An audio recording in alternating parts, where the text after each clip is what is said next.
আজকে কোরআন শরীফের তাফসীর শুনে ইসলামের প্রতি আকৃষ্ট হয়ে ৮ জন অমুসলিম ভাই ইসলাম কবুল করার জন্য এসেছে।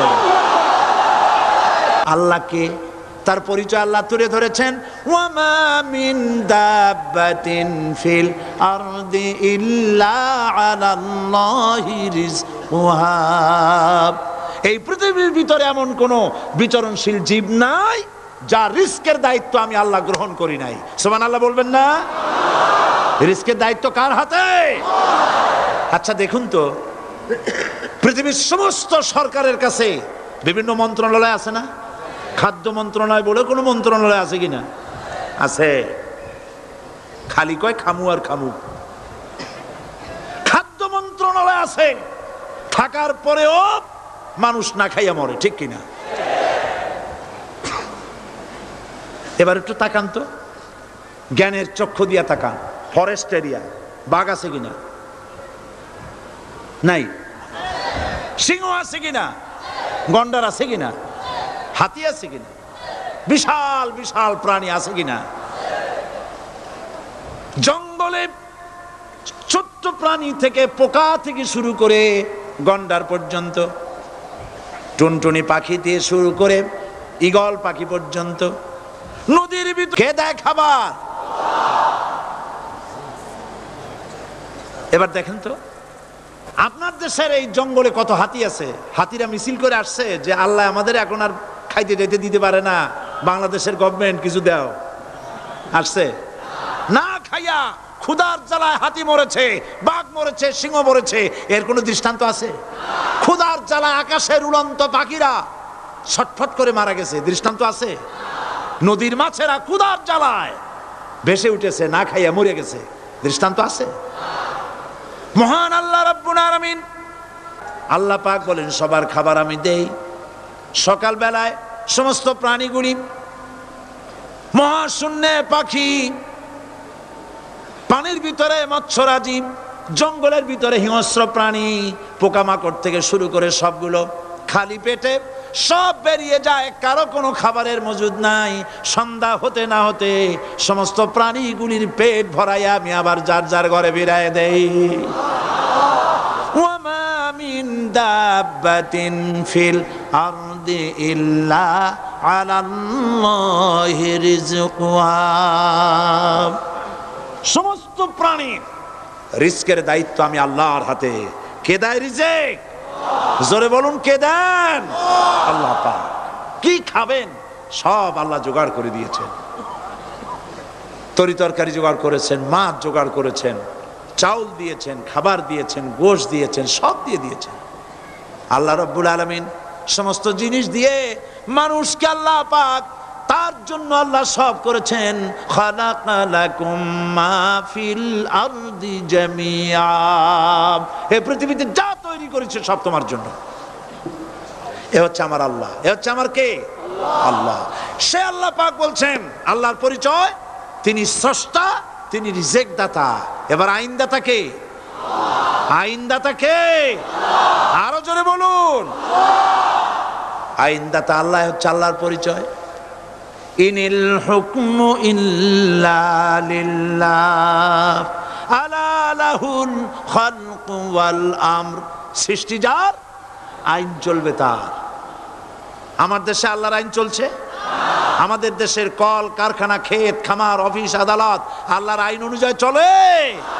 চলে না।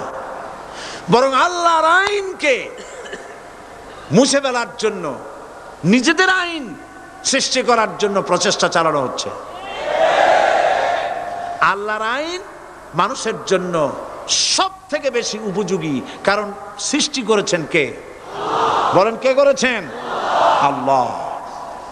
প্রত্যেকটি মেশিন আপনি যা কিনবেন, রেডিও হোক, টিভি হোক, যে কোনো যন্ত্র হোক, গাড়ি হোক, তার সাথে একটা লিটারেচার, একটা বই তার সঙ্গে দিয়ে দেওয়া হয়। ওই বইয়ের মধ্যে লেখা থাকে এটা কিভাবে চালানো হবে, অপারেট করা হবে, তার সিস্টেম লেখা থাকে। আপনার ইচ্ছা মতো চালাইলে হবে না। এই মানব গোষ্ঠীকে সৃষ্টি করেছেন। এখন আপনি যদি আপনার আইন মতো চালান, তা কি চলবে? চলবে না। আপনি আপনার আইন মতো চালাচ্ছেন, ভালোভাবে চলতেছে? চলতেছে না। স্বরাষ্ট্রমন্ত্রী বলতেছেন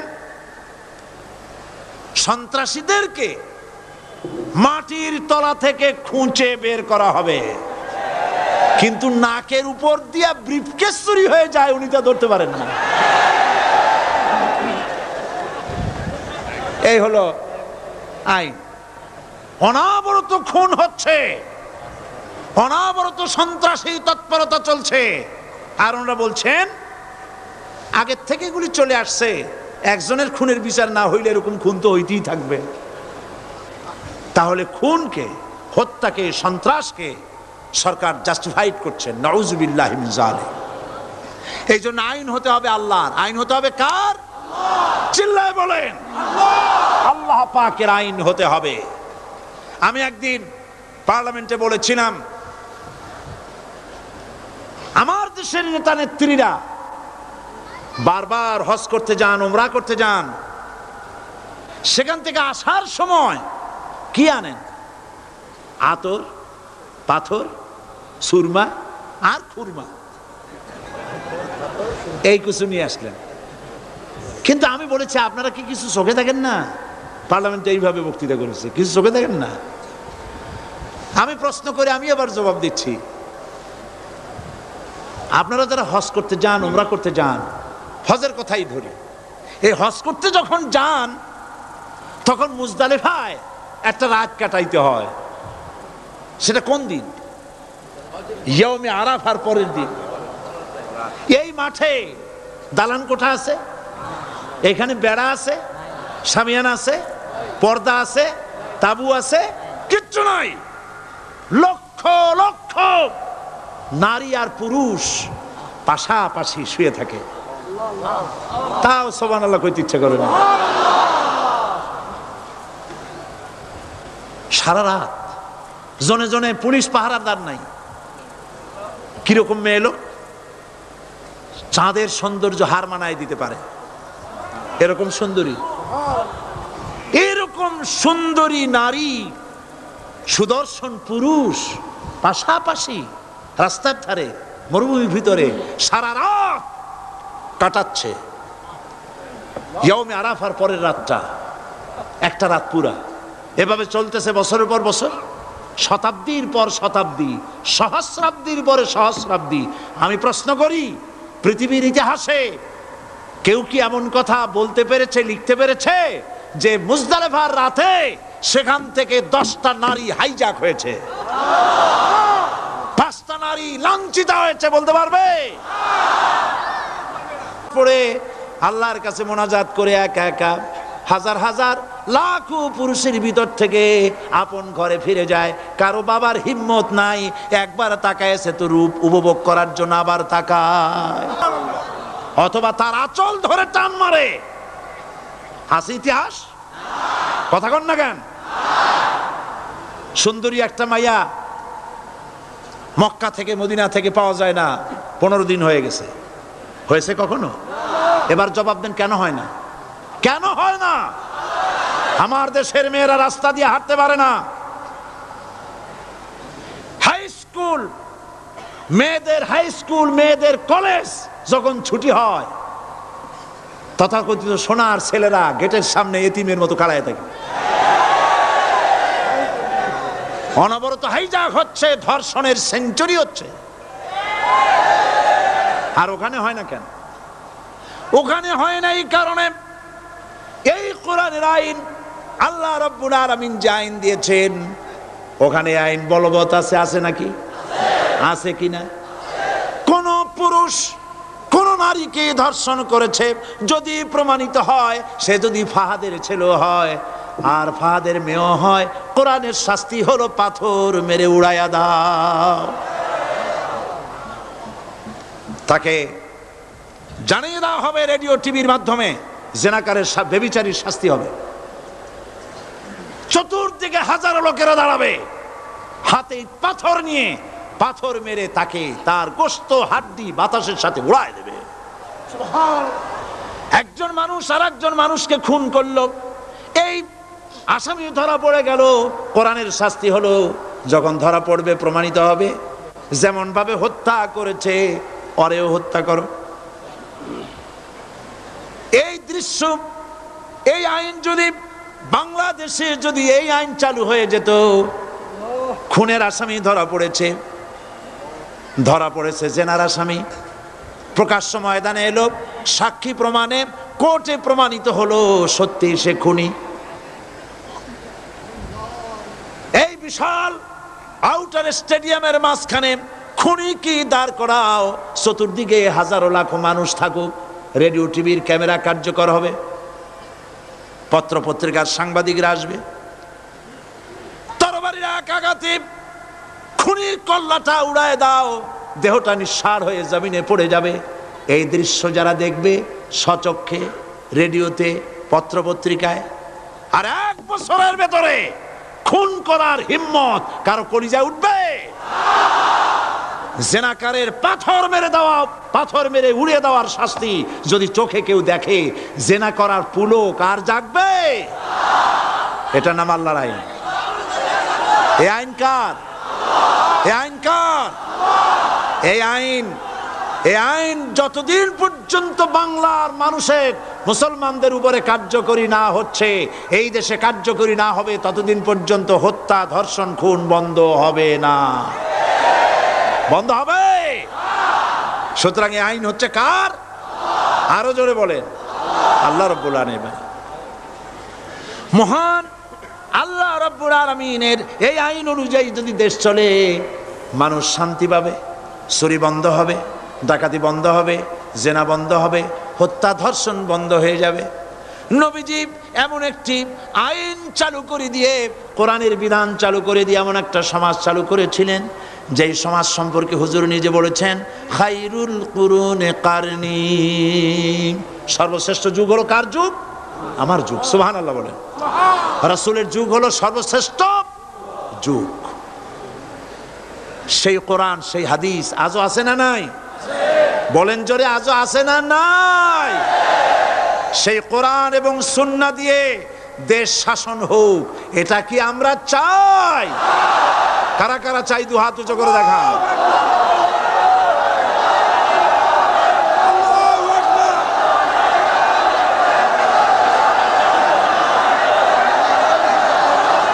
আরে ভাই, আপনারা দাঁড়ায় গেলেন কেন? বসেন বসেন।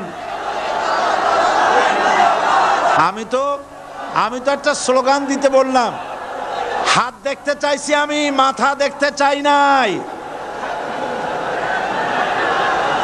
এই সুযোগে কোমরটা সোজা করে নিলেন। আচ্ছা বসেন, আর মহব্বতের সাথে জিকির করেন, লা ইলাহা ইল্লাল্লাহ, লা ইলাহা ইল্লাল্লাহ, লা ইলাহা ইল্লাল্লাহ, লা ইলাহা ইল্লাল্লাহ, লা ইলাহা ইল্লাল্লাহ, লা ইলাহা ইল্লাল্লাহ। জোরে সরে সবাই জিকির করেন, লা ইলাহা ইল্লাল্লাহ, লা ইলাহা ইল্লাল্লাহ, লা ইলাহা ইল্লাল্লাহ, লা ইলাহা ইল্লাল্লাহু মুহাম্মাদুর রাসূলুল্লাহ। বসুন, আমরা মুনাজাত করব। আল্লাহ রাব্বুল আলামিন আয়াতুল কুরসির ভিতরে আল্লাহর সার্বভৌমত্বের কথা বলেছেন, আল্লাহু লা ইলাহা ইল্লা হুয়াল হাইয়ুল কাইয়্যুম। পড়েন আমার সাথে সবাই, আল্লাহু লা ইলাহা ইল্লা হুয়াল হাইয়ুল কাইয়্যুম। আল্লাহ হচ্ছেন যিনি ছাড়া কোনো ইলাহ নাই, তিনি শাশ্বত চিরঞ্জীব। সুবহানাল্লাহি ওয়া বিহামদিহি। আগামীকাল এর বাকি অংশ আমি আপনাদের সামনে আলোচনা করব ইনশাআল্লাহ। জোরে বলেন ইনশাআল্লাহ। দাঁড়ানো ভাইরা বসেন। আপনাদের পাশে যারা দাঁড়িয়েছেন অনুরোধ করে বসায় দেন। বলেন যে আর 5টা মিনিট বসেন, আল্লাহর রাস্তায় হাঁটেন না। হ্যাঁ বলেন, বলেন আপনারা যে আল্লাহর রাস্তায় হাঁটেন না, বসেন, সবাই বসেন। এত বড় মাহফিলের মুনাজাত, সুবহানাল্লাহ বলেন। চট্টগ্রামের ইতিহাসের শ্রেষ্ঠ মাহফিল, চিল্লায় বলেন সুবহানাল্লাহ। গোটা বিশ্বের কোরআনের শ্রেষ্ঠ মাহফিল, বলেন সুবহানাল্লাহ। যারা বলেন আলহামদুলিল্লাহ। আগামীকাল এ মাহফিলের আখেরি মুনাজাত হবে ইনশাআল্লাহ, বলেন ইনশাআল্লাহ। আমি আন্তরিকভাবে দুঃখিত, প্রতি বছর আমার মা বোনদের জন্য, চট্টগ্রামবাসী আমার মা বোনদের জন্য আলাদাভাবে তাদের প্রশ্নের উত্তর দেই এবং তাদের সামনে কোরআন হাদিসের কথা আলাদাভাবে বলি। এবছর দিন কম হয়ে গেল বলে মহিলারা, মা বোনেরা বঞ্চিতা হয়ে গেলেন। শিশু কিশোরদের জন্য আলাদাভাবে সমাবেশ করা হয়, তাও বঞ্চিত হয়ে গেল। এই বিশাল তাফসীরুল কোরআন মাহফিলের বরকত থেকে চিটাগংবাসীকে যারা বঞ্চিত করলো, আল্লাহ তাদের হেদায়েত নসিব করে দিন। যদি হৃদয় থাকে, যদি হৃদয় বলে কিছু থাকে, বিবেক বলে যদি কিছু থাকে, আর শরীর যদি মুসলমানের পিওর রক্ত থাকে, তাহলে বাড়ি বসে অনুশোচনা করা উচিত, চোখের পানি ফেলানো উচিত ওই সব লোকের যারা এই বরকতপূর্ণ মাহফিলকে বাধা দিয়েছে। আর যাদের কলজার মধ্যে আল্লাহ মোহর মেরে দিয়েছে, এগুলোর তো হেদায়েত হবে না। যাদেরকে আল্লাহ পাক তৈরি করেছেন জাহান্নামের জন্য, ওদের কাছে মাহফিল অসহ্য, সহ্যই হবে না। নাউজুবিল্লাহ বলেন। চট্টগ্রামবাসীর জন্য তাফসীরুল কোরআন মাহফিল নিয়ামত।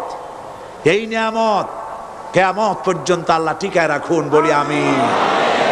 আগামীকালের আখেরি মোনাজাতে সমস্ত মুসলমান চতুর্দিক থেকে আল্লাহ পাকের নারা লাগাতে লাগাতে আসবেন।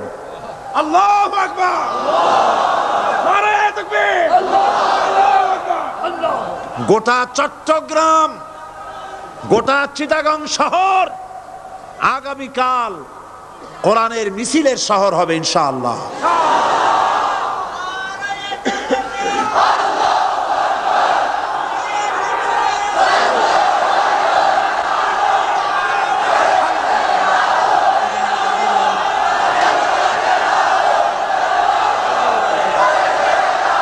কতজন?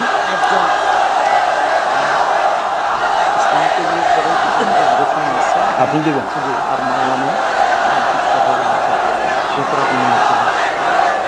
বন্ধুগণ,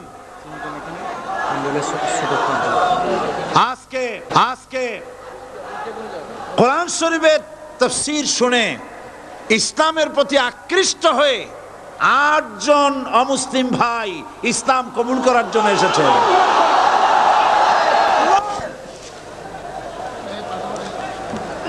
লা ইলাহা